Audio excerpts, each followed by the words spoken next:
If you don't believe you can do something, your body's not going to listen to you, right? So I think it's important to have a strong mental game whenever you're competing or anything in life, because if you don't, you're going to convince yourself that you can't do something.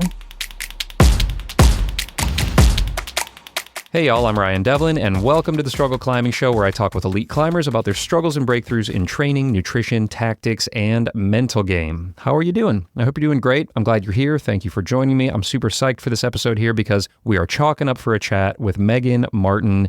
And I'm sure you know Meagan. She's been around climbing forever as a competitor. She was a huge star of American Ninja Warrior for like the better part of a decade. And of course, she is a face and voice of commentating now, not just for USA Climbing and ESPN, but also entering into her second Olympics Games. So much to talk about today in this conversation with Meagan, beyond just her own climbing, her struggles and breakthroughs in that world, but also what her perspective is on the comp scene in general, what comp climbers are bringing to the world of outdoor climbing, kind of this new guard versus old guard idea behind climbing and the way setting works at comps.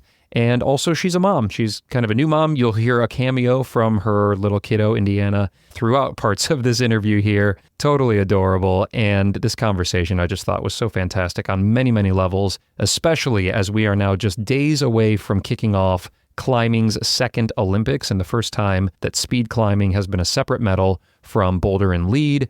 So we talk a lot about kind of what it means as we enter our second Olympics here as a sport, what her predictions are, and also we get her thoughts on what the future of climbing might look like in the competitive world. I loved this conversation. Meagan brings such a unique perspective to this sport. Let's go.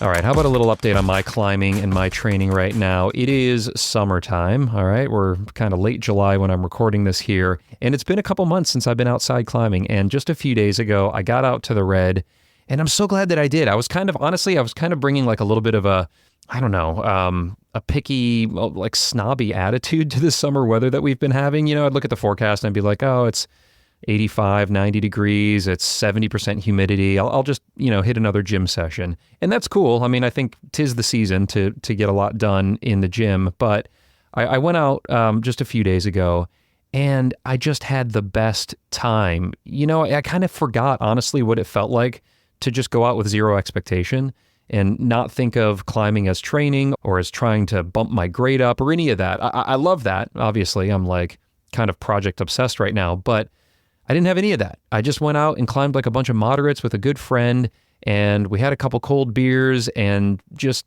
put in, 400 feet of climbing on some like low to mid 11s at this crag called the Zoo at the Red, which I've climbed at a million times, but it just like felt great to move over rock and laugh and have fun. And so anyway, I hope you're getting out this summer, whether it's inside at the gym or outside, and taking a break from hardcore training and just moving over rock. And I posted a reel on my Instagram recently just of that day out. And I had like a little kind of continuity challenge in there to give a free t-shirt away. Somebody already won it, but you'll see on this video that I'm starting a climb and then it cuts to a wide shot.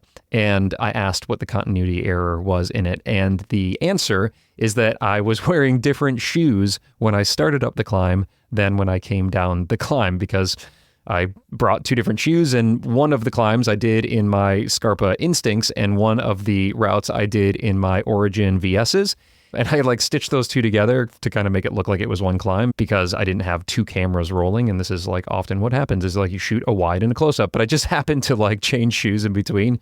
So anyway, if you caught that continuity error, good on you. I'll send you a sticker if you'd like. Just hit me up on Instagram. But I gotta say, I love both of those shoes, and SCARPA is a sponsor of the show. They have been for over a year now, and I've been climbing in SCARPAs for over a decade now, so I'm so psyched to have their support. I use my Instincts when I really want to toe in and get some good edging on those like overhung pockets at the Red. I'm using my Origin VS's when I want to be a little bit more athletic. I wear them at the gym a lot. They're super comfortable. I size them up quite a bit so my toes don't curl or hit the end of the shoe. They're just like my kind of comfy all-day shoe. And so I brought both of those out to the crag, wore them both, loved it, and you can see those in action on that Instagram reel. SCARPA has been sustainably making the best dang footwear in the game since 1938. Whether you're into trail running, approach shoes, hiking, mountaineering, or climbing, or all of the above, they got it for you. You can learn more over at scarpa.com or find them at your local gear shop. Scarpa, no place too far. All right, we're about to get into this here, and we talk a lot about the Olympics in this episode, and I'm releasing, along with this episode, a bonus episode featuring Natalia Grossman. Our good friend Natalia Grossman is back to talk us through how boulder and lead in Paris actually works, and it's actually pretty complicated. It's simpler than the last Olympics in Tokyo, where there's that like weird multiplier effect, but there's still different nuances to the Paris Olympics than like IFSC events. So Natalia's got a bonus episode talking us through all of that. It's really great. I'll tell you more about that at the end here. But first, let's harness our Olympic spirit with Meagan Martin.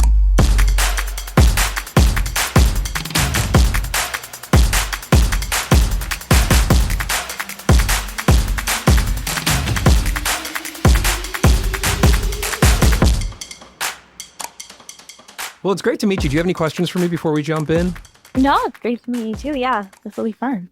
Good. It's always nice knowing that a seasoned host is coming on the show. You know, I'll be able to hear you. You'll be able to probably put some thoughts together in a coherent way. Hopefully. I don't know, mom brain. That's right. Mom brain is the real deal. Well, it's such a joy to meet you. It's such a busy time of year. I'm sure you're gearing up to head to Paris pretty soon. Is that right? Well, I don't actually get to go to Paris. I'll be in Stamford, Connecticut. I mean, it's fine. I mean, it works out better actually with like the baby and everything. Paris would be like really far. But yeah, so when I did Tokyo, I was also in Stamford, Connecticut at the NBC Sports Studio. So that's where I'll go again. It's cool. I actually really like it. It's just such a cool environment. It's such a well-oiled machine. I remember last time I was really excited specifically about like they have like a Staples Center. So it's like anything like highlighters, pencils, pens, paper clips, anything you would need, and like all of it's free.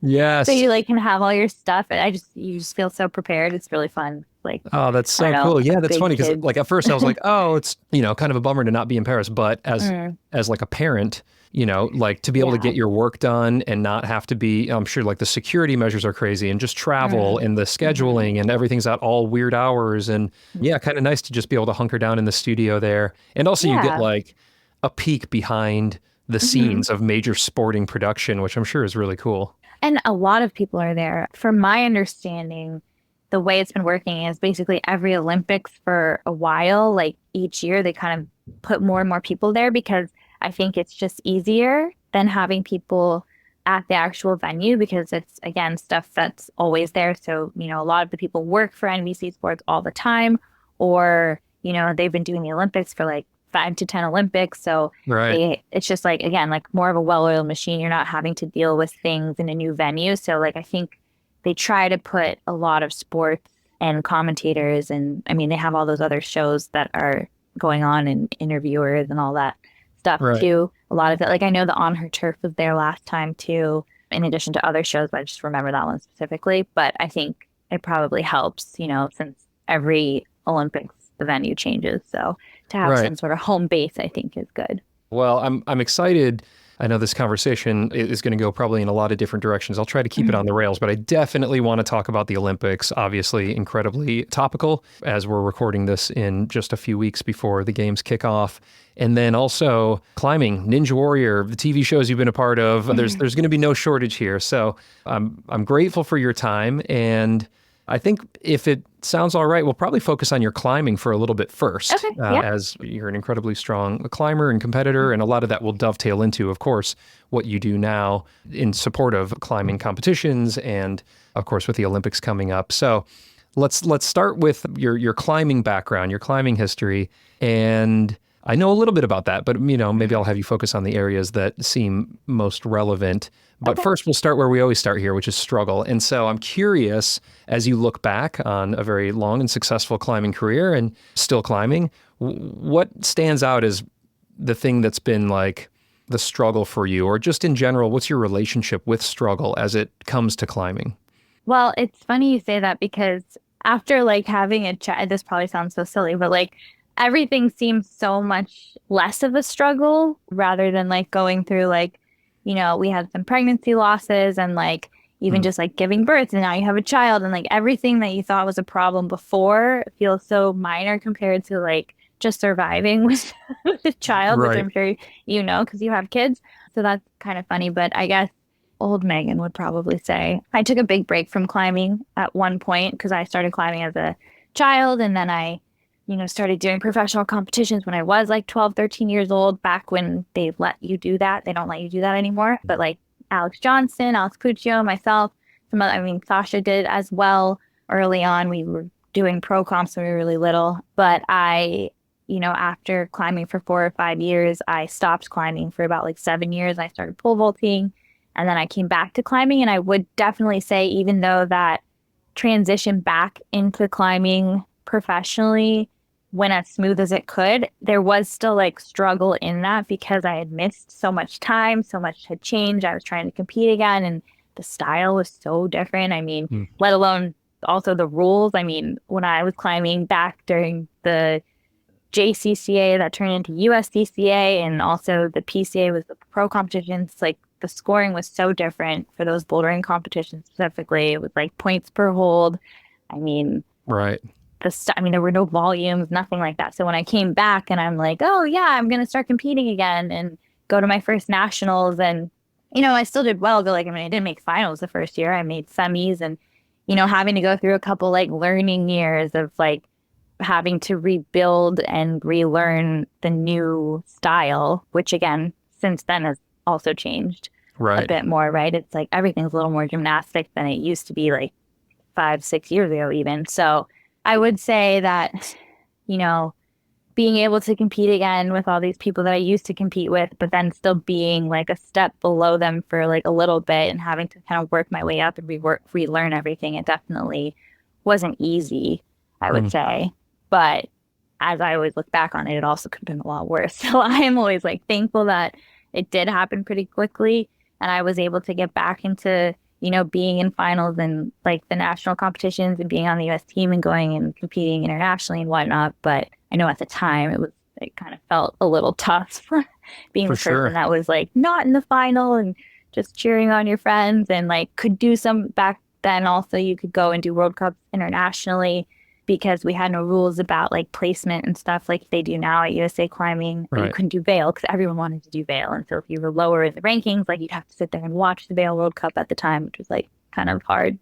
I mean, fun to watch your friends, but you wanted to be competing. So yeah, you've got that competitor spirit, clearly. And not just in climbing, as you mentioned, you stepped away, you did some pole vaulting, we got Ninja Warrior, you did gymnastics, I think kind of was even pre-rock climbing. You came from a gymnastics background. Yeah, I'm curious why you stepped away. Were you burning out on the scene? For sure. I definitely put a lot of pressure on myself. Luckily, I didn't have parents that were doing that to me, but I was having my own pressure-inducing anxiety, I'd say, about competitions. I started doing well right away, and I think I felt that I always needed to do well, and I think my second or third year climbing, I started getting sponsors, which is funny because like back then you just got free stuff. Like nobody got paid. So I'm not sure why I would feel like actual pressure. But yeah, I just would go to competitions and I'd be so stressed about like, oh, like what if I don't make this round or that round or don't podium or make the team? I've never gotten lower than this place. Like I just was so in my head about all of that. And I remember at the time my coach was like, you can take a break or go to this competition in South America or something. There was some sort of, I don't even remember now, but I decided I was going to take a break. And then I just took a long break and started pole vaulting. I was like, cool, I'm going to do a new sport that I don't feel stressed about, which eventually like I felt stressed about and just had to like face it there, and then realized how much I missed climbing. And that's why I came back to it. I think perspective is always great. I've talked to a lot of climbers on this show, of course, and those who have taken steps away or who have other passions. Maybe it's a winter sport, talking with like Emily Harrington and how she loves to mountaineer or go skiing. And, it allows you to kind of step away from maybe the thing being all encompassing and feeling that pressure, and you can maybe have a release with something else. Of course, some people just go all in, and we'll be talking a little bit about that today as well, especially as we're going to be focusing on some Olympic stuff in a little bit here. But yeah, I appreciate you sharing that, and we'll peel back a little bit more on that kind of in the mental game chapter, because I do feel that people who excel tend to put a lot of pressure on themselves, even if it's not coming externally. It's kind of a self-imposed pressure. But first, let's talk about training for a second. We'll kind of geek out over training, and then we'll work our way through some of these other chapters here. And I got a lot of questions from listeners about your training style, and especially kind of as it pertains to any crossover between climbing and Ninja Warrior. We'll enter into the chapter as we always do, which is struggle. And so before we get into some specifics, is there an area of training that you've struggled with or that you do struggle with? Yeah, I would definitely say that I don't probably train the way people would think I do. I guess I don't really like training so much. I like barely have I ever fingerboarded consistently. Okay. Yeah, kind of not the best in that area. I just get kind of bored. I prefer training or like a workout to feel like it's not a workout. So, I mean, I'd say the most I would do really, like when I was really training for things, would be making sure I had some crossover or cross training with cardio, which I also hated. Hate running. I cannot stand it, which is funny because I did track, but I was a pole vaulter, so you're like short sprinting for the most part. And I for sure used to like cry during running workouts because they were so hard for me. But yeah, I it's like kind of not really like pulling teeth, but it's not my favorite thing to do. I definitely would do more like, I know at the time I did like 4x4 workouts and stuff because it was more like climbing centric. But even that, like at a certain point, I kind of stopped doing that because actually like the walls at gyms now are so tall that like you can easily just be getting power endurance without even needing to like do something like 4x4s, right? I mean, not to say that you shouldn't do those too. I think they can be useful, but I just would climb so much that it didn't really matter. And was this indoors and outdoors? Like when you would essentially climb to train, or were you predominantly, because you were focused a lot on comps, doing mostly indoors? Mostly inside, yeah, I would say. Especially because I lived in Colorado from like 2013 to 2018. And that time I was like doing lots of comps. I feel like I rarely climbed outside. I did a little bit when I first moved there. Then by the end, I mean, the comp schedule was just so busy. And I'm sure you've heard people talk about this all the time. You just like don't really have time to go outside too. And then there's the skin aspect of your outdoor skin is way different than indoor skin, and especially with the volume. So it's kind of like a nightmare. But yeah, I mean, I would mostly just be training for that. But then, I mean, when we moved to Sacramento, I wasn't competing as much and was trying to get outside more, which is also interesting because I feel like so much in that time period, it was like COVID and fires and all these other things. And I was gone. So I feel like most of my training has been for inside. I still feel like I've barely focused on outdoor climbing. Like I climb outside, but I haven't like probably focused on it as much as like a lot of other athletes have. What about for Ninja Warrior? Is there specific training that you do for something like that? I would have to, luckily climbing plays a good role into that. And also just my background in gymnastics and pole vaulting always played to my strengths for Ninja Warrior. But what I would always do would be like a couple months before filming, I would start going to like a ninja gym, like once or twice a week. And when we lived in Colorado, I was like kind of close to one gym, but then in Sacramento, I was like 45 minutes away. So I'd probably go like once a week just because it's a big drive, especially with traffic too. But yeah, it was necessary to at least get on obstacles before. Not as much the very first year I did it, but after the first year, just because I didn't know what I was getting into the first year, I like didn't really know much. But after that, I would try to like make sure I got in to kind of like get on new obstacles that would hopefully be similar to what they gave you on the show. But climbing is definitely really helpful for that show/sport, whatever you want to call it. Yeah, there's so many grip challenges. Exactly. And now, interestingly, just the way a lot of like the competitive boulder, like the World Cup scene is going, it's a lot of coordination and balance as well, which maybe originally, like if you were looking at the crossover between climbing and Ninja Warriors 10 years ago, you'd say, oh, well, strong grip, strong hands. But now it's jumping from, volume to volume. There's seems to be even more crossover, I guess is what I'm saying, between at least competitive style climbing and particularly bouldering and Ninja Warrior. And we did have a few questions that came in along those lines. People were wondering if there were certain obstacles in Ninja Warrior or just certain types of things that you would train that you felt actually would improve your climbing ability. Climbers are wondering, hey, should we be looking at Ninja Warrior or certain things in Ninja Warrior that might actually help us be better as climbers? One thing, and this just makes me think about it because when I was doing Ninja Warrior, some of the other climbers that did it too, I noticed this right off the bat. In Ninja Warrior, it's really helpful to like swing when you're swinging to have your arms straight. And a lot of climbers would instinctively go bent arm and have a hard time like getting used to swinging with their arms straight. And I think that if you're trying to do coordination jumps and whatnot and bouldering like that are more comp style, I feel like that same thing applies. A lot of times when you're going to swing, you can control your swing and your trajectory a lot better when your arms are straight. Every now and then you could be in more of a locked off position and it can work or whatever. But I think, I don't know what it is. I think because you're so used to being here as a climber, that it's hard to want to relax and swing, which is a lot more similar to what I did in gymnastics. So for me, it was always like pretty natural to like want to swing like that, which has also been helpful in climbing when there's been competitions that you need to be able to do that. Other than that, though, I don't know exactly what, as a climber, would be more beneficial from Ninja Warrior, because a lot of it is so obstacle specific. For sure. And like a climber's grip strength is likely going to always be way better than anyone who isn't a climber on Ninja Warrior, right? So I don't know how much Ninja can really help if you're really bad at coordination, for sure. That could be helpful, right? Just getting on different style coordination, even if it's like lower body too. Because I think we're seeing a lot of like lower body coordination as well, right? In climbing competitions. So I guess the coordination aspect could be helpful if you're really not super coordinated. Well, it's very interesting to see when you watch Ninja Warrior and you see the people who have a climbing background and they tend to dominate like a lot of the grip obstacles, but maybe struggle on some of the, running, balancing kind of parkour style ones. It's for me, from like the outside, I'm always watching, I'm like, oh man, get me on that thing. Like, I feel like I could just like, I could do that so well, but I know it's a totally different vibe like when you're there. And I feel like pressure and head game probably come in a big way. And, climbers deal with fear. We deal with fear of falling and fear of failure. When you're standing up there and you've got to do something, like a run and jump over, the swimming pool or the big ramp at the end there.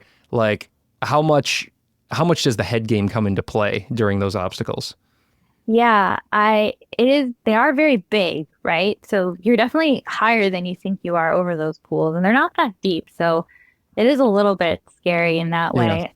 For me personally, I felt like a lot of my head game issues came from more like they were as a kid, like worried about like failing and not doing as well as I had done previously, more so than being afraid of the obstacles themselves. Now, that being said, there are definitely obstacles I don't like as much as other ones. I'm not the biggest fan. I like the salmon ladder, but a lot of the other obstacles where you have to bring a bar with you, those end up being kind of harder for me just because they're not things you can always get on, and they don't have anything to do with your strength. It's like a very subtle technical kind of skill that you really need to be able to practice. And some of those gyms have some of those obstacles, but if you haven't been on them, it's kind of hard to learn that timing on the fly. So those are not necessarily my favorite. And honestly, the more power you have, the less it works to your advantage a lot of times with those. So interesting.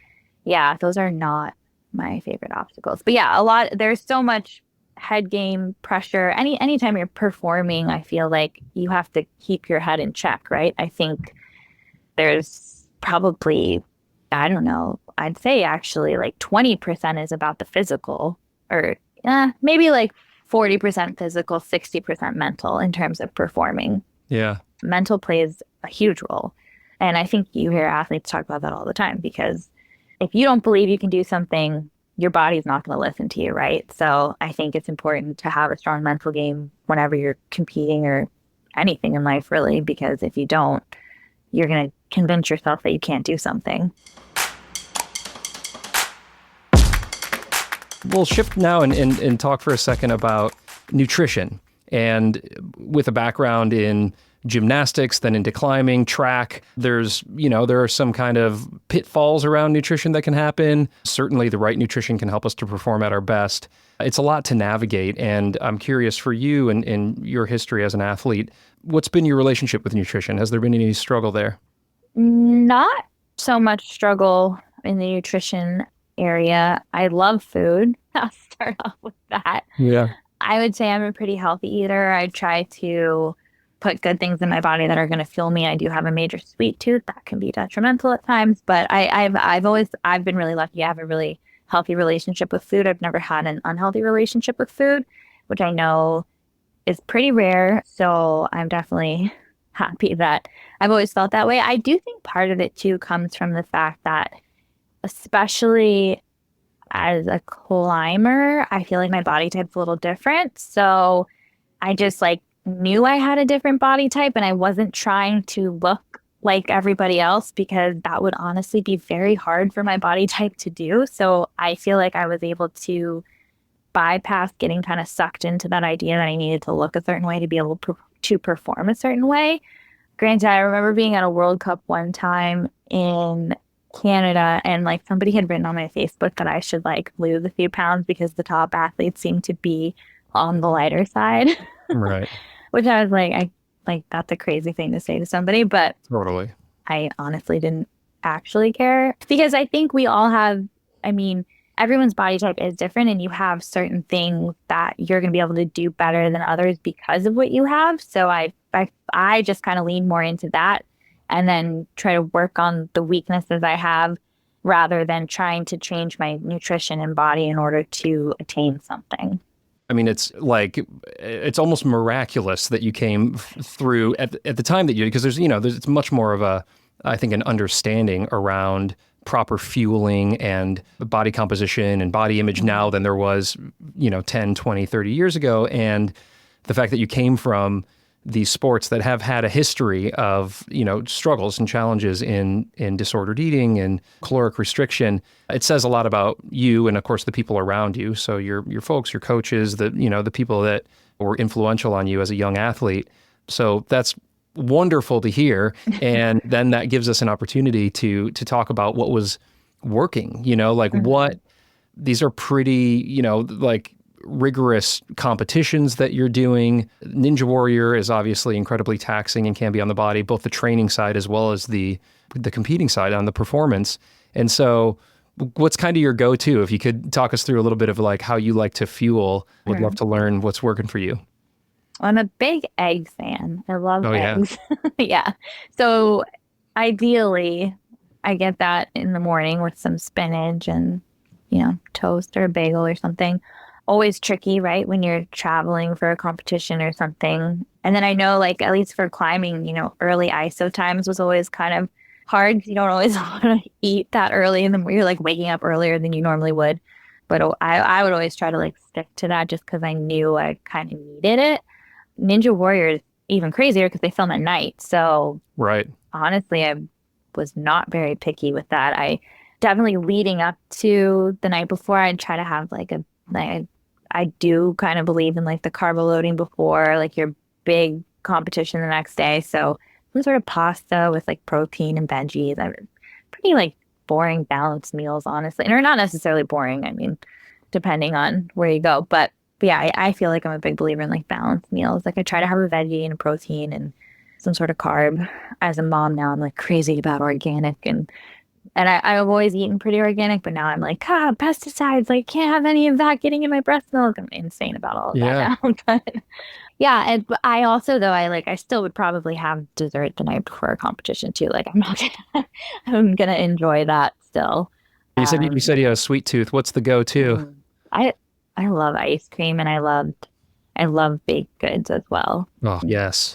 Cakes, cookies, pastries, donuts. Pastries. Oh my Let's gosh. go. Donuts.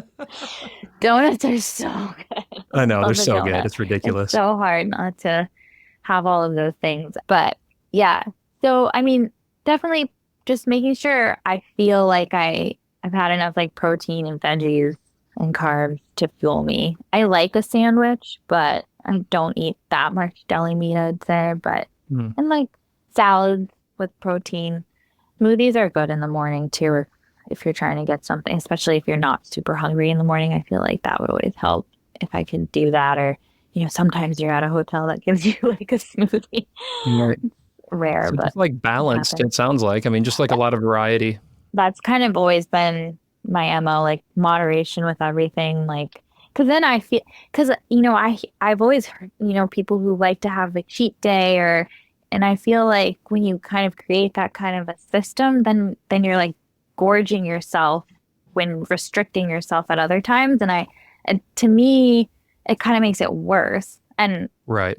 I'm not judging whatever anyone else wants to do, but like, for me, I don't know. It just feels nice to have things in moderation and be more balanced because then you're never making yourself feel like you're missing out on something and then trying to like gobble it all up, Because Yeah. I know I could see myself doing that if I was like, I can't have cookies all week. I'd be like, oh my God, Saturday, I'm eating a sleeve of Oreos, Like I just, I don't know how people keep that under control if that's the process. So yeah, I've just been a moderation person and just try to put good things in my body that make me feel good. And luckily I haven't had any food allergies or, gut issues. So Yeah, I cool. generally eat what I want to eat.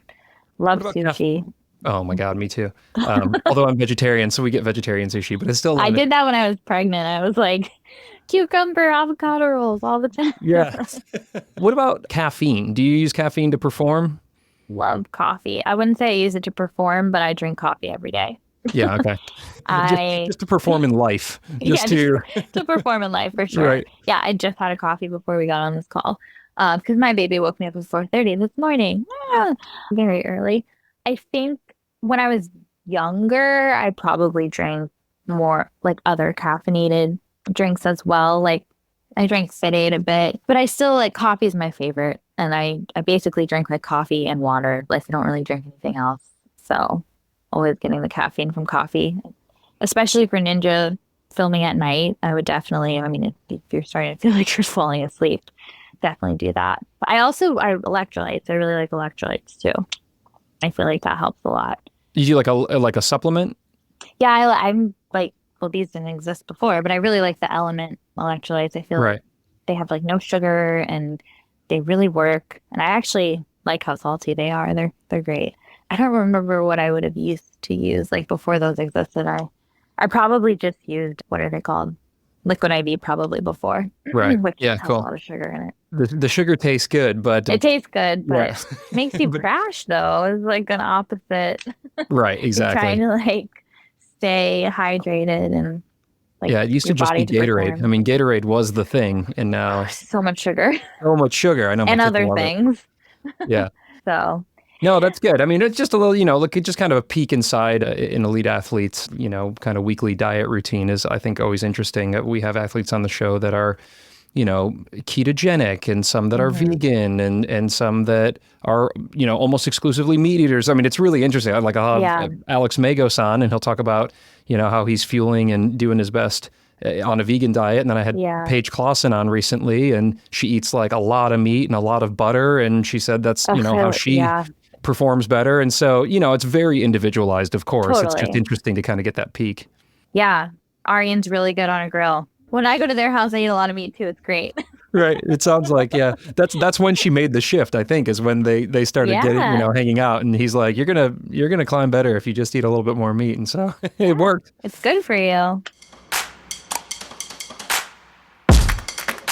This episode is supported by Boulder Bear's caffeinated gummy bears because climbing should be fun, you guys, and nothing says fun like crushing some gummies so that you can then go crush your project. Man, I love these things so much. I've been using them for a while now. They are friggin' awesome. I love that I can perfectly dial in the energy boost that I need right when I need it. So like, if I'm about to hit a limit bouldering session over at my gym or trying to PR my hangs, I'll have 4 or 5 Boulder Bears, and then 20 minutes later, I am ready to rip some holds off the wall.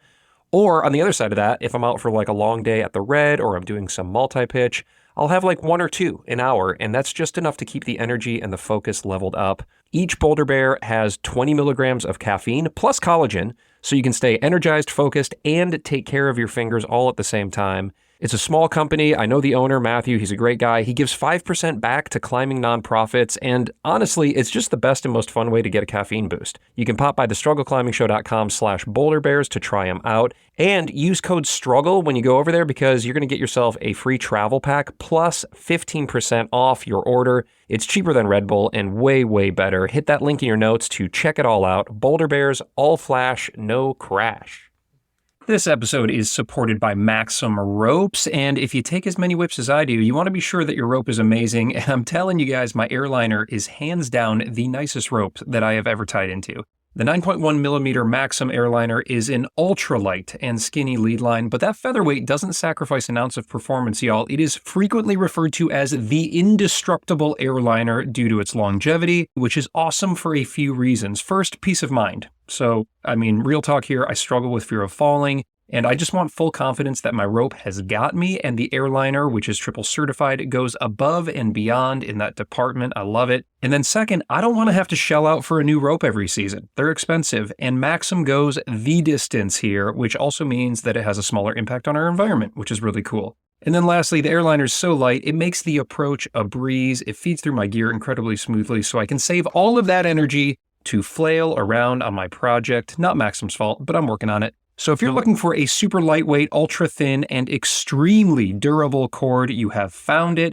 Check it out at your local gear shop or online. And you can see all of the ropes that MAXIM has to offer by hitting that link in your show notes there or popping over to thestruggleclimbingshow.com/MAXIM.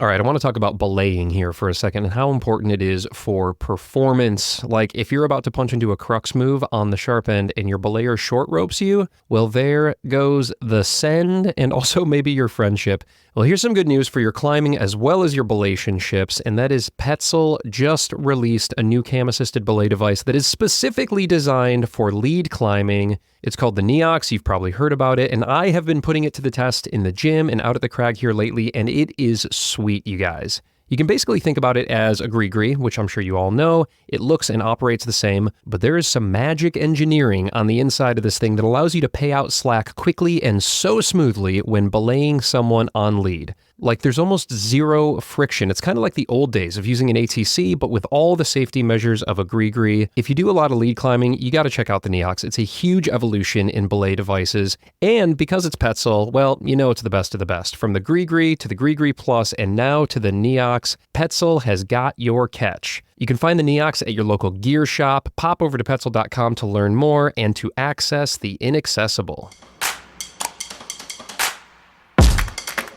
Well, let's talk about tactics and technique for a second here. I'm really curious to kind of look at, because in over the course of your career, as you mentioned, climbing has evolved a lot, especially the style of competitive climbing, competitive bouldering, and you experienced it, as you mentioned earlier, kind of acutely because you took some time off and came back. And, you know, there's a lot of discussion that kind of is around the parkour style setting and, you know, a lot of coordination jumps and this kind of thing in competitions. We've got the Olympics coming up here. So I'm curious, just through your lens, why you feel kind of the setting and the style of competitive climbing has evolved in this manner, and what do you think it poses, kind of good and bad, for climbers who are now competing in these style competitions? So I think part of the reason why it became a thing was I think it became kind of difficult to be able to set and separate people from one another just based off of finger strength and power, right? I think everyone was just so strong after years of, climbing gyms and climbing being around for a while. They needed kind of a way, like I think that first shift was probably due to needing to be able to separate people and like create scenarios where they could make more mistakes. And I think that parkour coordination centric style is great for mistakes. Right. I think it's really easy to miss your mark or, slip off an awkward, balancy finish or any of that stuff, right? I think once we started seeing that, they realized, oh, this is like a great way to create more separation. That being said, I do think people have gotten really good at all of that. And we're kind of finding ourselves in another scenario where like you're getting less and less mistakes in that style of climbing. So I think there's room for another shift to happen potentially. I don't know what that would be exactly. Interesting. But I do think it's also entertaining for people to watch. No doubt. It's funny what we thought was cool 10, 15 years ago, right? That's like now super basic. And like, you like, for example, you know, everyone's doing that like kind of cartwheel thing on the wall. I keep seeing that all over the internet, which it's funny because I remember like a couple years ago, they tried to do that in one of the comps and they were like, no, you can't do that. It's too dangerous. And now you're seeing it more. But like, I don't know. It's just funny, like just silly dynos or like double clutches that are nothing now were such a big deal before. And was that challenging for you when you came back and there was more of that style setting? Had you been practicing that, or were you more of a lock-off kind of just like hard crimping style climber at that time? I've always been a pretty dynamic climber, so that kind of played to my strengths. I just had to, you know, get used to it. I think footwork and like standing on my feet wasn't necessarily always high up in my skill set, and like tension. So that kind of stuff I had to work on and apply it to, you know, climbing on volumes and whatnot. But as far as coordination goes, that kind of, my body's always kind of made, or like that kind of movements made sense to me. And I've been able to like kind of learn it pretty quickly. But there's still an aspect of that, right? Like, you know, the super techie slab climbs on a volume, I had to, you know, get better at that for sure. And just tension all around. I remember I focused on tension on my feet for like a year. It was so bad. I was just so used to, because back in the day, you'd like cut your feet in campus to something, right? Right. And that was like the hard part. And then all of a sudden you're like trying to keep your feet on. And I was like, oh, wait, I don't know how to do that. So more of that is what I had to focus on. But yeah, I think I think it's cool that everything is so acrobatic. I think it's fun to watch. I think they're always coming up with crazy new ideas. But I do think people are getting so good at everything that, again, like I was saying before, there might need to be some other kind of shift. Actually, we kind of see it every now and then where they'll put up like a pure like power climbing boulder and like all of a sudden people will fall on it and you're like, wait, this is what everyone's been good at for so long. What's going on, you know? So it's kind of funny how that's kind of come full circle in a way. It'll be so interesting. Yeah. If it kind of comes back to like late 90s style, like, you know, crimp problems, or there was one, this like is maybe open hand. Yeah. or like 2 years ago, I want to say, I forgot where it was, but it was Adam Ondra ended up winning on it because it was a hand jam. Oh yeah. And like nobody knew what the hell to do with the hand jam, you know, like everybody's like trying to like lay back on it or jump. And he was like, oh, this is just like a crack He's climb. like, oh, rock climbing. I know what I'm doing. Yeah. Right. No, they love to, that was like a thing for a while, right? They loved to throw in a hand jam, which they kept only giving to the boys, which I thought was always interesting. They would like never give it to the girls, but the boys would get hand jams. Huh. And then, you know, obviously people started realizing they needed to make sure they knew how to do that as well, which also jamming on plastic, personally, I think is way harder and more aggressive, like on your skin, than it is outside, which is, I don't know. I just think that part is interesting because it's like more awkward, I think, on plastic. Totally. Well, it is, you know, it'll be so interesting to see how this, you know, theory of yours plays out. If in fact people are now kind of acclimating to this style so much that there isn't a whole lot of separation, there's going to need to be something that I guess creates separation. And so it either will go, like we were talking about, maybe kind of revert almost back to how things were, or I guess there could just be some totally new, you know, evolution in setting. And, you know, part of that did kind of happen when you throw in the old combined and then now the boulder and lead, like that does change things up a little bit in its own way, right? Having to do more disciplines and having them count in different ways. But I think all that's a little more temporary. So it's not as much of a change, right? Because the goal is that the next Olympics, we have 3 separate disciplines. So yeah, we're moving in that direction at least. I'm sure a lot of climbers will be psyched if every event gets its own medal. And yeah, we'll talk a little bit more about that. Last question I have for you kind of in this tactics chapter here is that you coached kids for a while, right, at ABC? Yeah. So yeah, you've worked with like the young crushers. You've been a young crusher. And coaching gives you such a unique perspective on what people find useful and what's effective in terms of training or practice techniques. And so I'm curious, just as you reflect on that coaching, I don't have a specific question, but were there any patterns that you saw, or what's a big kind of takeaway that you might have that could apply to us bigger kids who are not young crushers, but who are still trying to perform? I think coaching is really helpful to apply to your own climbing. I feel like I learned a lot about my climbing by coaching other athletes, and a lot of the things you're telling them, you need to kind of be listening to yourself.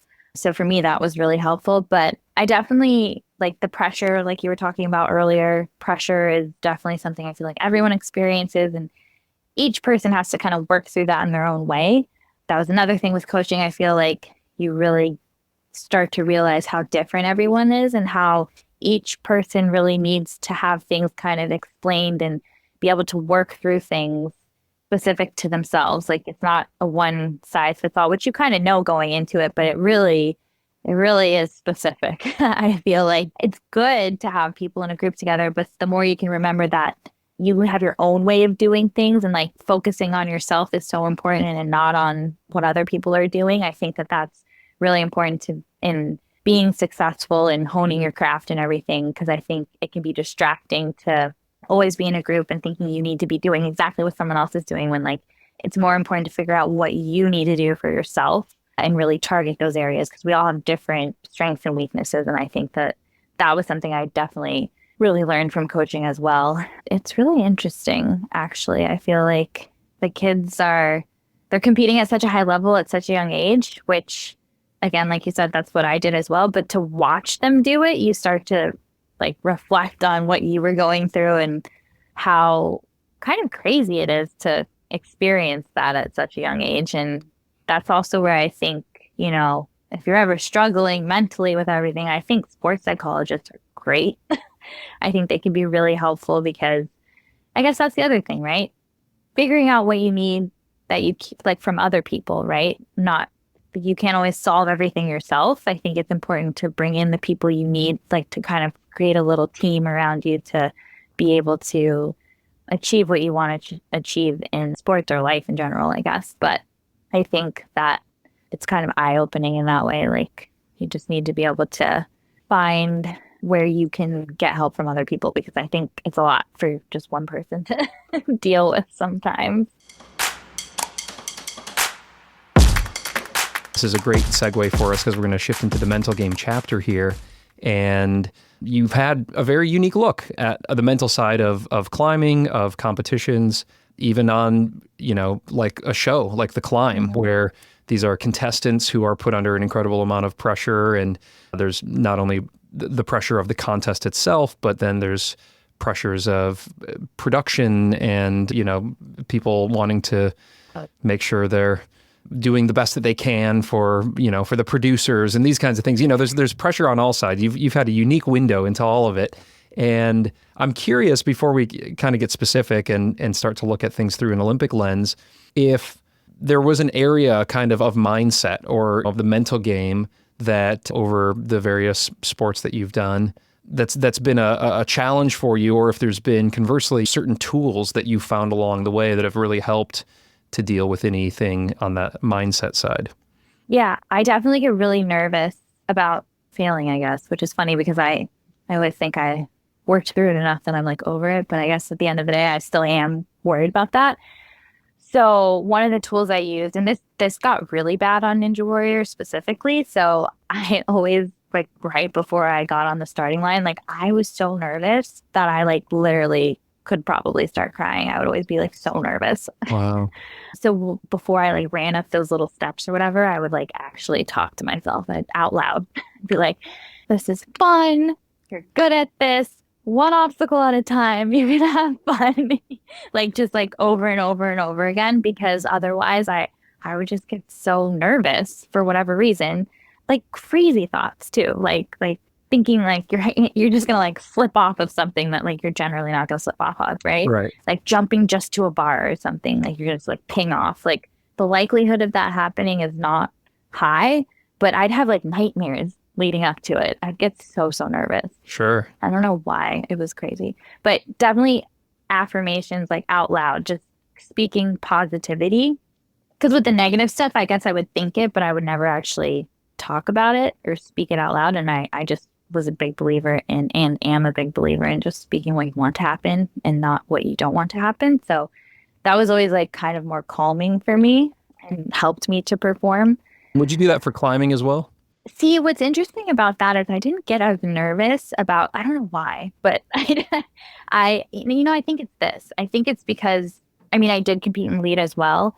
And definitely that was nerve-wracking because of the one-shot aspect. But I think with bouldering, because you do have, I mean, obviously you want to flash as many things as you can, but if you fall, you have 5 minutes, right? So there's this cushion in that way. Whereas with Ninja Warrior, it's like you have one shot.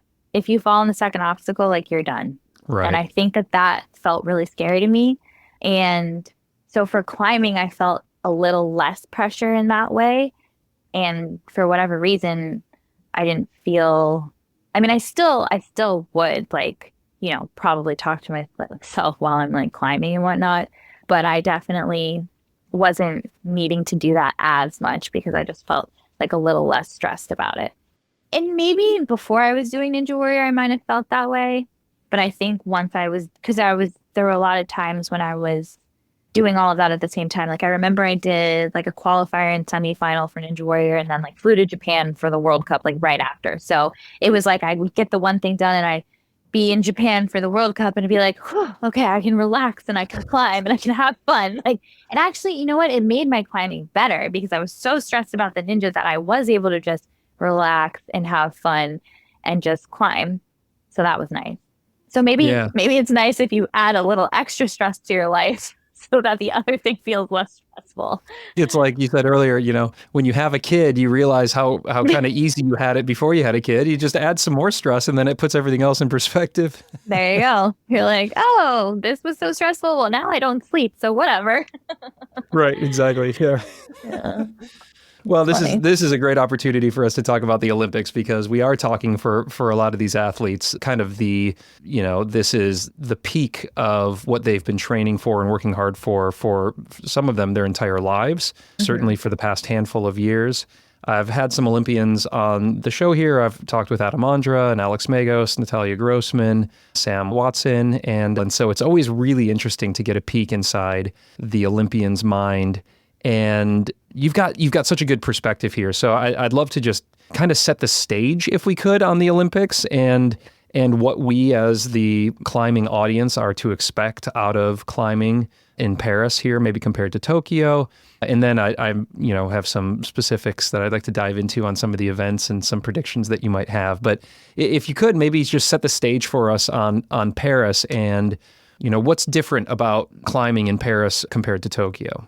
It's crazy because I almost feel like everything's different, even just the event itself, right? Because Tokyo was under like COVID rules and, those athletes that qualified for that Olympics are going to experience now a completely different Olympics, which will be really cool because we do have a lot of, two-time Olympians or Olympic qualified athletes, whatever you want to say.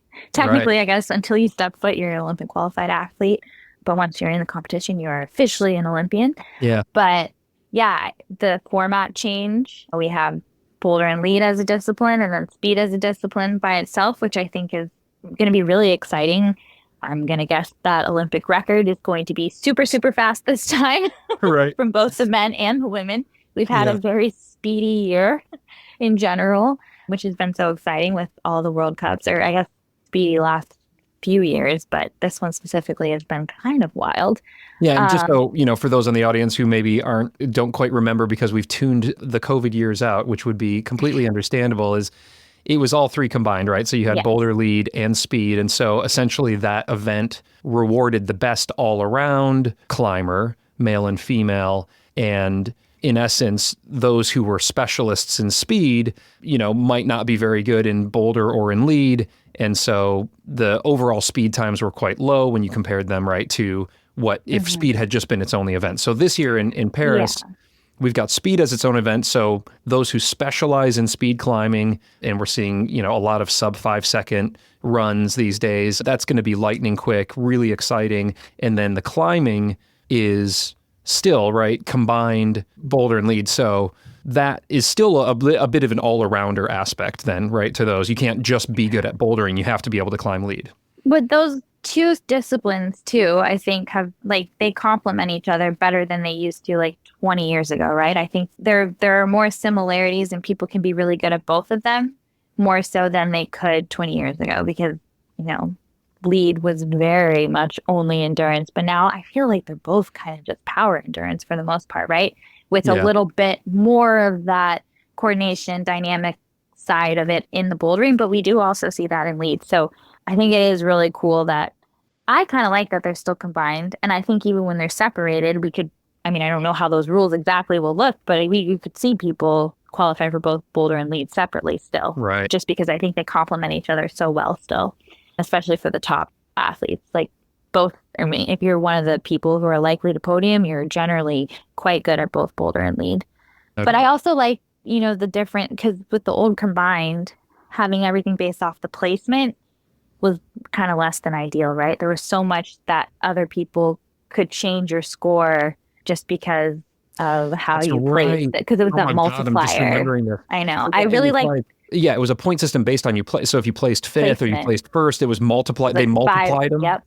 Yeah. So 5 times 2 times 3, which I didn't love that aspect of it. And now that's out. Now it's that's out. But it's point based. So with boulder and lead, you can get 100 points in each, and it's just dispersed differently, right? So with bouldering, you have 4 boulders, and each boulder is worth 25 points. So and it's just math. I like that it's math for a viewer. You can look at the points and they'll make more sense. Whereas with the placement, everyone was like, oh wait, who's here? Who's there? If someone doesn't know climbing, you're really having a hard time kind of following it. Whereas this, at least you can see points and add them up.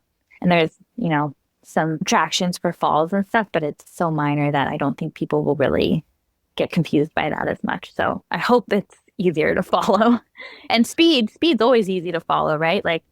When I was calling the last Olympics at the NBC Sports Studio, people loved speed. They were just so enamored by it. They were like, oh my gosh, this is so cool. They're so fast. And it's obvious to see who wins. So it's very easy for the layman to understand. I mean, it's highly, highly entertaining. Of course, some of the blowback that you get on speed, as well as just even competitive style, like World Cup boulders and Olympic boulders, is, often people will say, well, that's not real climbing. That's not climbing, kind of the crusty old outdoor climbers that I'm kind of a part of. But, I'm super entertained by watching, although I can't do that style climbing, I'm super entertained by watching it. But, I'm sure this is a common refrain that you hear. And I'm curious how you answer people that say, that, well, this kind of thing, that's not real climbing. I feel like there really is no definition of real climbing, right? You're climbing regardless, whether it's, comp boulders or lead boulders lead routes that are comp style too, because that's still different, I guess, right, technically. And speed is obviously different, but it's still its own form of climbing. At the end of the day, climbing, you're still climbing. And if you don't like it, then don't do it. Right. Stick to whatever you want to do. Yeah. And I think, what's really interesting is that we see there's still, while there is specialization, when I interviewed Natalia, I live in Kentucky and I climb at the Red River Gorge, and she had just been out here and had done the most outdoor climbing she had done in years, she said. And it was a handful of days. And it was funny, you were talking about skin earlier, because every one of her fingers was bleeding. It was she just totally got chewed up on the sandstone here. But she also came out and freaking dominated. She raged. And she's not an outdoor climber, self-proclaimed or whatever. She's obviously specializing in just crushing it in comps. But she came out to the Red, which is about as anti-style as you could get for a comp boulderer. And she absolutely slayed some of the hardest routes here at the Red. So I think it's interesting. I think there's a little bit more crossover than maybe people would even give it credit for. I would say even more. I think that you take any World Cup athlete that's, crushing, they're likely going to go out and climb for a week, like you're saying, and send a bunch of boulders or routes that someone else would project for 2 years. Right. You know, like they're so fine-tuned in competition that they can apply that to real rock and do things quickly, because they're also like obviously super strong and capable and have the skill set to do it. And then they also have the mental capacity to be able to just do something quickly, because that's what they do in competition all the time. So Totally. like, I don't think the same could be said the other way around. And I hope people get mad at me, but I think you take somebody else who's focusing only on outdoor climbing, doesn't have a lot of comp experience, unless that person is, you know, going out and on-siting everything, which I don't think that's happening all the time. You take that person and you put them in a competition, they probably won't make semis. But you take that World Cup person podiuming, they're going to go and like, what, I mean, didn't Yanya like flash like 514C or something? Like, Yeah. it's like the perfect example. Like, and I mean, Adam too, like Adam, and I mean, all of them, honestly, right? They can all do things really fast and sometimes on-site things you would never dream of. So Totally. Well, I was not out here real at the climbing. Red, you know, Jesse Grouper came out and he Oh yeah, on-site or flashed Pure Imagination, which is, you exactly. know, the ultimate classic 14C out here. So no doubt, I mean, these climbers, especially these Olympians, are the best of the best in the sport. Mhm. And then, you know, you also can look at what happens afterwards. So Nathaniel comes off of the Tokyo Olympics, obviously had a fantastic performance there, has been focusing predominantly outdoors since then, and is sending and raging on some of the hardest outdoor blocks around. So I think, yeah, it is really interesting to see just the high level of skill and talent that can go from comps to outdoors. And to your point, I think we may continue to see a little bit more specialization as we go, now that these events are starting to break off. And I had Sam Watson on the show recently, and you know, just looking at his training for speed is so specialized and so specific that just like if you were a pole vaulter or, you know, somebody who did shot put or whatever, your training is going to be very individualized to that kind of thing. And so climbing still feels like, to me, and I'd love to get your perspective, but it still feels pretty general, you know, like especially if you're in boulder and lead, like you've got to have a somewhat wider set of skills to be able to climb. And as the Olympics go on or as World Cups go on, maybe people will get more and more specialized. But I'm curious, as you look at what's going to be coming up here in Paris pretty soon, who's favored? You know, what type of athlete, or specifically, you know, if you want to, we can start looking at some of kind of the front runners, whose skill set is going to be most rewarded in Paris? On the boulder and lead side, it's definitely going to be the people that really excel at both of those, where you can like barely decide whether they're truly a boulder or a lead climber, right? Right. Like, and I feel like on both the men's and women's side, you have like quite a few people who fit that bill, right? Which is going to make it really interesting, because obviously, you know, there's people that are projected to do better than others, but I feel like it's going to end up being a lot closer than we think, especially because it's been a while since we've seen everybody in the same competition, right? And I feel like the pressure of qualifying for the Olympics, I almost wonder who it's worse for, actually. If it's worse for someone who's already been to the Olympics, or if it's worse for someone, because originally I would have said it's worse for the person trying to get in for the first time. But I think it is also hard for the people who've been an Olympian before, right? So I feel like the Olympics is kind of that, like getting to the Olympics and being able to compete is that like, I'm here, right? I can finally like breathe for a second, which I think will create some performances that we haven't seen yet, because like all of the other ones you're trying to get in, right?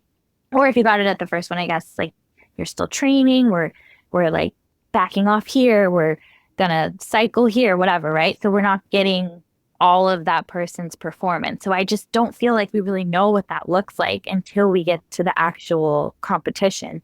So I'm interested in specifically that final, right? So I'm interested to see what that looks like, because you're going to be seeing all these people in like their full form. And So I feel sad. like it makes it hard to predict, just because though there are gaps, I feel like they're more filled in than we know, if that makes sense, between the competitors. No, I mean, it totally makes sense. And there's always the wild card of just the Olympics itself and the pressures that come with it uniquely. You mentioned earlier, as we were talking about kind of the pressures with boulder yes, you want to try to flash everything, but you have a certain amount of time and however many attempts you can get in that time. So there's a little bit less, if we're like being analogous to an obstacle in Ninja Warrior, for example. Lead is kind of that, right? So you don't get another shot. If there's a coordination move that's one bolt off the deck and you just kind of biff it, that's it, right? And it's before you get any points, possibly, right? On the lead route. Yeah, exactly. You're like not even on the thing yet. So you've gotten 0 points. So for the scoring, just because this is new, a different scoring than Tokyo, you have up to 100 points in boulder and up to 100 points in lead. Four boulders, right? And one lead route. So are the 4 boulders stacked 25 points per? And if you flash, you get 25 points. Is that how that works? Yeah, I think I need to double check this, obviously. Yeah, that's all right. I won't quote you on it. I mean, we're just trying to understand kind of the generals. I think you get like a flash bonus. I could be wrong, though. Because like every fall you get deducted 0.1, right? For boulders. That's right. I need to double check that. I could be wrong. But yeah, you have 100 points and 100 points. So up to 100 points so like if you don't send and you don't get zone on like, one of the boulders, but you flashed all the other ones, let's just say, just for purposes of the example, you've got 75 points. Then you go over to the lead side and the points there are pinned to holds or height. So it's counted from the top. They score it from the top down. And then there's different sections, right? So they have the 10, 20, 30, 40. And at each section, so once you start getting scored, it's 1 point per hold for the 10, and then it's 2 to the 20, 3 to the 30, and 4 to the 40. Got it. And that's how and so that's why they have to do top down. So that's why you could end up with a route that doesn't have some points at the beginning, right? Right. And you get that 0.1 for movement as well, or for like moving to the next hold. Yeah, so mathematically, it makes sense when you like look at it, what the points turn out to be and like who has the most points based off of boulder and lead, but 100 and 100. So in this, then in Paris, I'm not sure if you know, but will it be that the finals of lead, like the last ones to climb, will be those who came out of boulder with the highest amount of points? I think it's still based off of the running order from the previous day, not from the previous discipline. Got it. But I could be wrong. Boulder is closed out first, right? It ends on I believe lead? So, yeah. I think so too. Okay.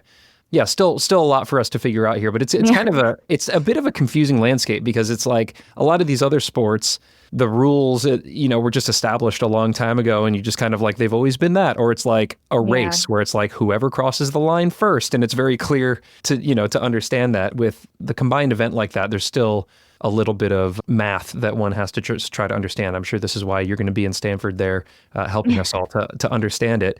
But it makes for a really exciting final, event. So when you're getting into the lead finals there, and because those scores are added, it likely will reward somebody who excels at both. You can't score 100 on boulder and then just, be like totally gassed halfway up the sport route or the lead route rather. And, in podium, like maybe in the future, if it's just a boulder medal. So when you look at, I'd love to, look at the US team for a second, if we could, but also just, some of the names that are at the tops of most people's lists internationally.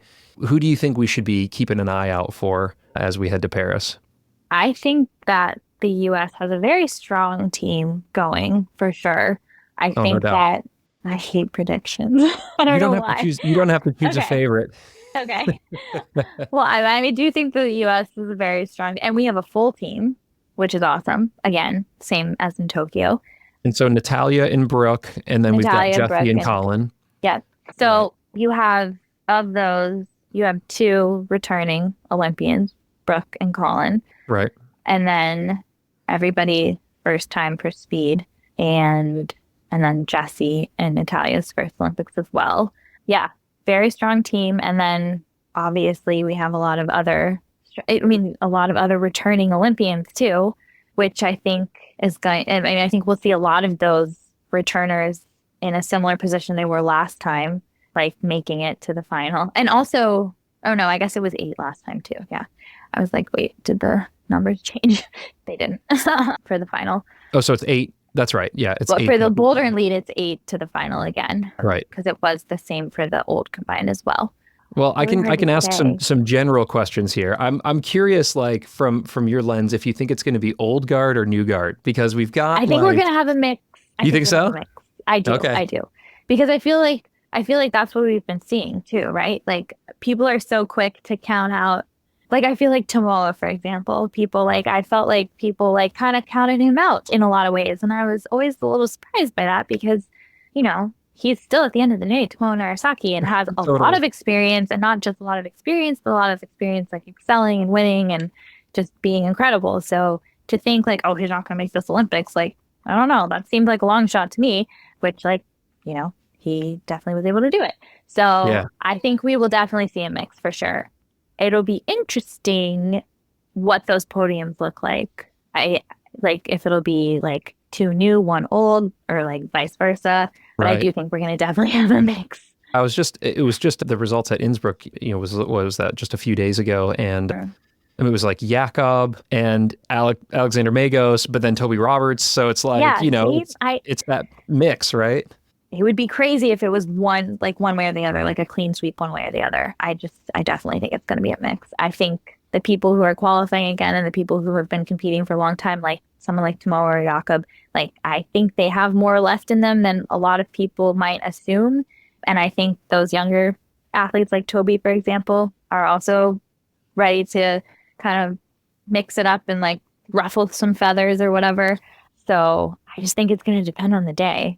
And what I hope for the most is that, I think this is impossible, but like what would be great is that everybody just is able to do like to have those competition moments where like nothing like catastrophic happens, right? No like crazy low slip or like completely misreading something on a boulder Right. and like not doing a boulder you should be able to do. And I know that's probably impossible for every athlete to experience, but it would be nice to not see something like that, like where we're getting like really good competition, everyone gets to give it their all, and we get to see who ends up on the top.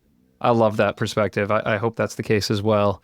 And along those lines, we've had some questions come in about Janja and if anyone could ever beat her. And what do you think Paris is going to hold for Janja?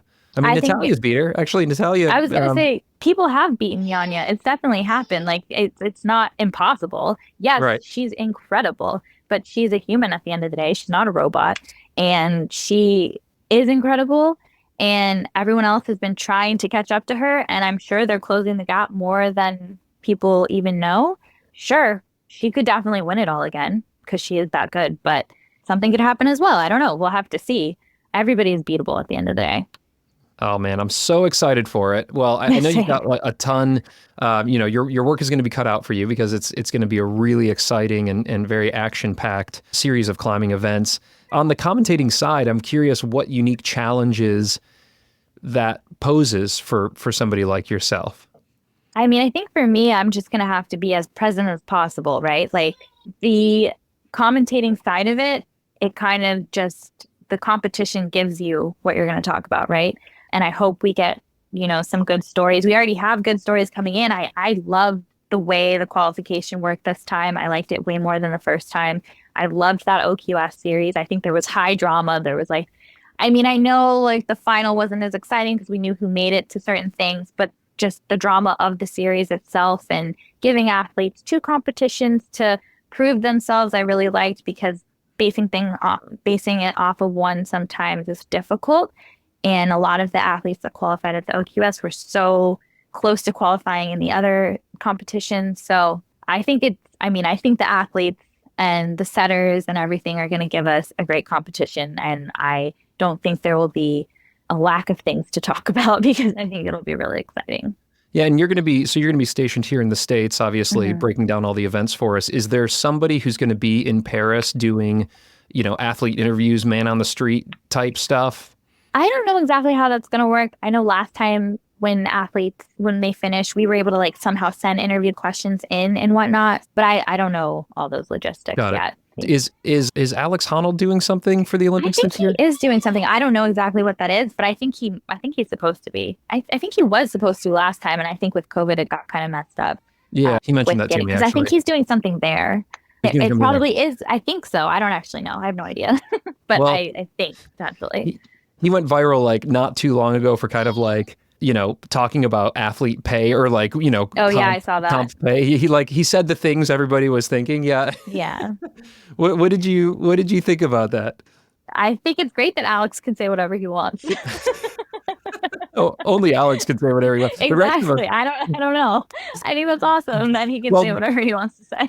kind of more specifically, like the topic of, like athlete earnings. And it does seem like, climbing as a sport is growing very quickly, no doubt. And sponsorships are coming in. And it seems like more athletes now than ever are able to make a living. But it's still a far cry from the baseballs and golfs and footballs and such of the world. And what do you have a sense, you know a lot of these athletes, you're obviously at all these events, like where do you think climbing as a potential profession is going to be going over the next 10, 20 years? I mean, I hope it continues to grow. I mean, yeah, the prize money is a lot lower than what you see in other sports. I will say at least on the male and female side, it's always been equal.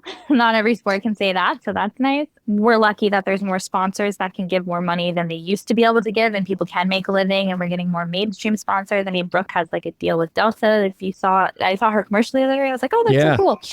Cool. So hopefully we get more of that. The Olympics is interesting, right? Because there's so many sports in the Olympics that are in our similar situation. I mean, there's a lot of athletes who don't get nearly the same amount of money as other sports. I would say like a lot of the biking races, like mountain biking and stuff, like I don't think they get paid super well. So I think it's pretty common. Not everyone can be LeBron and sign a 2-year $104 million contract that I saw he got the other day. That must be nice. I wish we could be there at some point, but I hope we can continue to grow, but it's tough. No, but if the Olympics are a hit, like it builds based on awareness, based on interest. And so if the Olympics are a hit, then, more sponsors will come into it. And it is awesome to see like some mainstream sponsorships come in around these Olympians. Loved seeing Brooke, being able to join that Delta commercial and cash in on the hard work that they're doing. I mean, these guys are working so hard. They certainly deserve it. Well, I've just got a couple listener questions and I'll get you out of here because I know you want to get back to your little one here. So we had a question come in from Kurt. And Kurt asks, what are your top couple exercise recommendations specifically tailored to Ninja Warrior training? Well, I would definitely say if you're not a climber, then climbing in general. But if you are a climber, then I would say definitely like lower body agility exercises. Box jumps are always good for that. Wait, how many exercises? He just wanted a few. Yeah, like just any kind of specific. Any kind of swinging you can do, like even just swinging on a bar, like back and forth, like they call them laches when you're going like from one bar to another, like a lot of practice with that. And like, just like kind of that kipping motion, I think is really helpful to learn. And then just overall, just endurance. I mean, those courses are really long and endurance is just very helpful. So as much as I hate running, I'd say do some running. I was a big fan of HIIT workouts. I was doing those a lot. Do you still do, like, what's your, you're a busy mom now, you're a professional, like, what are you still working into your weekly routine? Do you do the things that you hate? No, I carry a baby around all the time and I like get up and down off the floor and I climb like once a week, maybe twice a week. Nice. Great. But you're once your kiddo gets to be gym age, I'm sure you'll be back in the climbing gym a lot. My daughter is 6 years old. She's an absolute crusher. Her upper body strength is crazy. I think I've seen some videos of her. Oh, she's the best. Okay, we had a question come in from JJ. JJ asks, do you have any grip strength hacks or protocols that you do off the wall that made a big impact for you on the wall? You already said that you don't like to hangboard, so is there anything else that you do? I mean, I guess in the past, I have done like repeaters every now and then on the hangboard. I do like those a little bit. It's like usually like if I was injured or something, I have something to do. But those are always good. And also just like climbing gyms, the amount of different holds and hold shapes, like the more you climb on different holds and like the ones that you're not good on, like if you're not good at crimps, climb on crimps a lot, or like pinches or slopers, like just doing more of that and climbing a lot, I think is really helpful. Last thing I want to wrap up on here is just things that you're passionate about and that you're excited about beyond climbing, beyond commentating, charitable organizations you're involved in. I know you've done some stuff with One Climb, which is awesome. Yeah. Tell me, what's you're a mom, of course, but what's kind of outside of the world of climbing and sports and all that? What's floating your boat? Yeah. I mean, through So Will, I've been involved with One Climb a bit. I do think more people need access to climbing. I think that that's really awesome. I've worked with the Access Fund and the American Alpine Club in the past. Oh, and I was working with, before I got pregnant, I was working with POW as well. Like, I'm really passionate about the climate and whatnot as well. I think all of that stuff is important. But yeah, definitely. I mean, I think the Olympics helps with people seeing climbing more. But if we could get climbing in more places, I mean, I grew up in Florida and I was luckily able to go to a climbing gym. But I think just being able to get introduced to climbing early is really important and awesome if that can happen. And I mean, you have a daughter, like kids really take to climbing and they love it too. And it's so good for them. So if we could get more kids, I mean, a dream of mine would be to have like, you know, climbing gyms or not gyms, like climbing walls at schools. Like, I think that would be amazing. I don't know. I mean, One Climb is definitely doing something so similar to that, but wouldn't that be so awesome if that was something, or like outdoor ed programs or something in like elementary and middle school, like just getting kids outside? I think that would be awesome. Yeah, it's interesting. When we moved here to Kentucky, my son, we didn't have our daughter at the time, but my son went to like this nice preschool, but every time it rained, they kept him inside. And so I had a discussion with him. I was like, God, you know, kids got to be in the rain. Like, it's the best. And they were like, well, it's just like they get too muddy. And so I left my job at the time. I took a full year off and I got trained and certified as a forest school educator. And I started a full outdoor preschool here in Kentucky, and I'm so proud of it. Awesome. And my kids went through it. And so it's preschool, age 3 to 6, outdoors, all day, every day, all year. So when it's February and it's like snowing, they're outside, we make fires.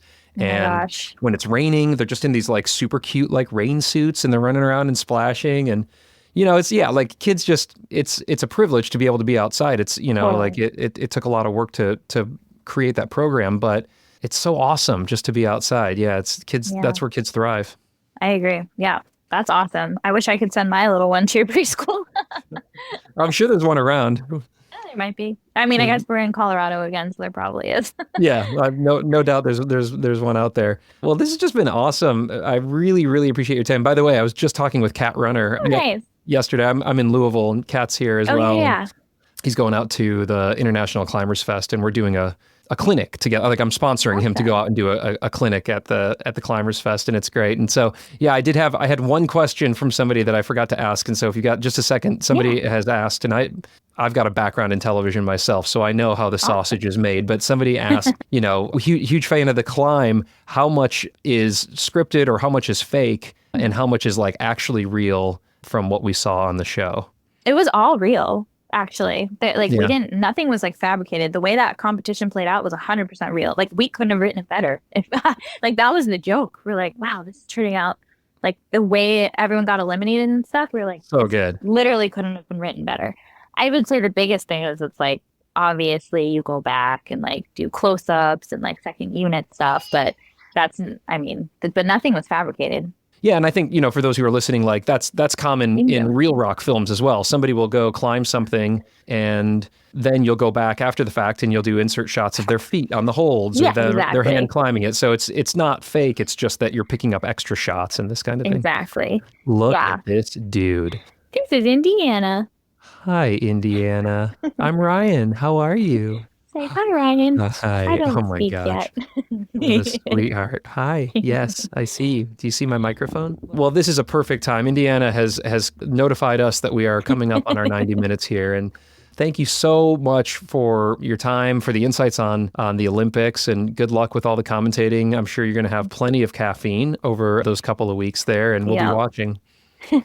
Thank you so much. This was so much fun. And yeah, same. I am so excited for the Olympics. I can't wait to see what happens. Yeah, I think it's just going to be really exciting. All right, that wraps things up here with Meagan Martin. What a total joy of a conversation that was. We're going to let her sleep, play with her kiddo, and then put in some long, hard hours over in the NBC Sports headquarters so that we can enjoy the Olympics to their fullest. I'm super hyped. I hope you are. And on that note, by the way, we're going to be doing a bonus episode along with this one here, featuring Natalia Grossman, Olympian Natalia Grossman, talking us through how the combined boulder and lead events are going to be going in Paris. And in that, she talks us through the formats, the scoring. There's all sorts of stuff that I think is a really good primer before, hopefully, we see Natalia out there dominating and going for gold on the blocks and on the wall. It's a really fun and insightful conversation. Check it out. You can get instant access to all of that right now at zero cost, actually, with a free trial over at patreon.com/thestruggleclimbing-show, or right there in your Apple Podcast player if you are an iPhone person. And you're also going to get instant access to more than 60 hours of other bonus content featuring the best of the best. Adam Ondra, Chris Sharma, Nina Williams, Alex Honnold, and so many more athletes and coaches that have been on the show here. Plus, pro clinics on stronger fingers with Dr. Tyler Nelson, advanced bouldering with Allison Vest, moonboard with Ravioli Biceps, performance hacks with Hazel Finley, and so many more. It's all there for just a few bucks a month, or actually zero cost right now with that free trial, so you can try it before you buy it. Although, honestly, your support as patrons and subscribers is really what helps to keep this thing going. So if you got a few bucks, I certainly would appreciate your help as I'm jamming away here in the podcast/utility closet. Thank you. I love you. Big thanks and appreciation to all of our show sponsors who have brought you this episode here at zero cost. Way to go. You can check your show notes for links and special discounts from those guys that are only available to Struggle listeners. And there's some great discounts there, so check them all out. Actually, you can see all of the show's brand sponsors and special deals by popping over to thestruggleclimbingshow.com/deals. Hey, did you know that The Struggle is carbon neutral in partnership with the Honnold Foundation? Well, you do now, and it feels pretty good for me to write that check every month. They're doing such amazing work to bring clean energy to communities around the world. Y'all can get inspired and learn more about their amazing work over at honnoldfoundation.org, and toss them some love if you can. They're doing awesome stuff. And lastly, The Struggle is a proud member of the Plugtone Audio Collective, a diverse group of the best, most impactful podcasts in the outdoor industry. The show is produced and hosted by me, Ryan Devlin, and edited by the wonderful Glenn Walker. All right, that clips the anchors on this episode. Thank you so much for tuning in and supporting the show. If you want to do something that helps me out for zero cost, you could rate and review the show wherever you listen, or just share this with one of your climbing friends or the gym that you climb at. It really helps to get the word out there. I appreciate it. I hope your training and climbing are going great, and if you are struggling like me, well, just remember the struggle makes us stronger.